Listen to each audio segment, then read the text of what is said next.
Hi, I'm Tyson, President of the Cabell Huntington Convention and Visitors Bureau, and I'm here today at one of my favorite places, and in fact a Huntington icon, Jim's Steak and Spaghetti House.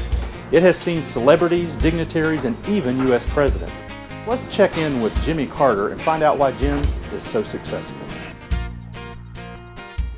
Jimmie, hi. Hi. People will think of Jim's not just as a restaurant, but almost as an institution because it's been here so long. What year did the restaurant open?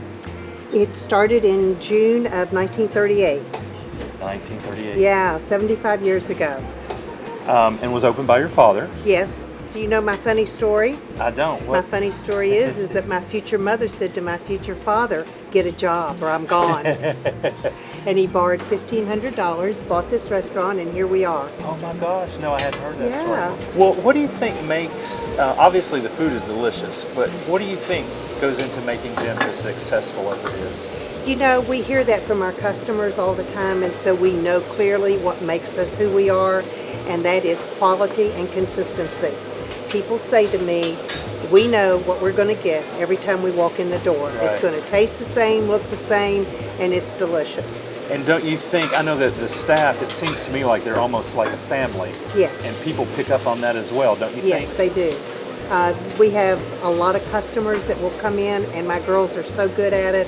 They know what they want the minute they walk in the door, Right. and they've got it already ordered. Well, you had a story. I'll share a story with you. I don't know if I've ever told you this, but you know, I grew up in Louisa, in Kentucky, south of here, and it was a big deal for us when we would come to Huntington on a Saturday, and it was an even bigger deal when we got to eat at Jim's. Oh, yeah. Now, my dad was a cowboy. He always wore a cowboy hat everywhere he went, but he was polite. He always took it off when he came in. And your dad would often put it up on the, on the shelf for him. But we still remember, us kids still laugh about the time that Jim wore my dad's cowboy hat. Oh my gosh, I bet that was funny. It was funny. Oh, And of yeah. course it made us all feel so special. And Yeah. again, I think that's why people love the restaurant. Well, of course, that is the true beauty and secret to Jim's, and that was my dad.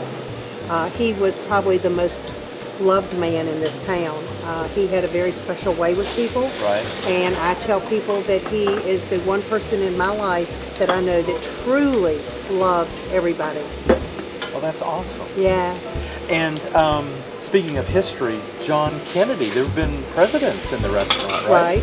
Right. That's my $1 million picture over there. Okay. Yeah, we call that the biggest PR in town. That is great Yeah. PR. So if people stopped in and had a bite to eat, you could show them the Kennedy booth if they Right. wanted to see. Right, and a lot of people would wait 30 minutes just to sit there. All right. Yeah, it's been a very special little picture we had. Well, Jimmie, thank you. Is there anything else you'd like to say? No, we feel very fortunate to have been in business for 75 years. We think that a lot of it has to do with the guests that we have, that they appreciate what we do, and Right. we appreciate them more than they'll ever know. Oh, that's great. Well, here's to another 75 years. Okay, thank you.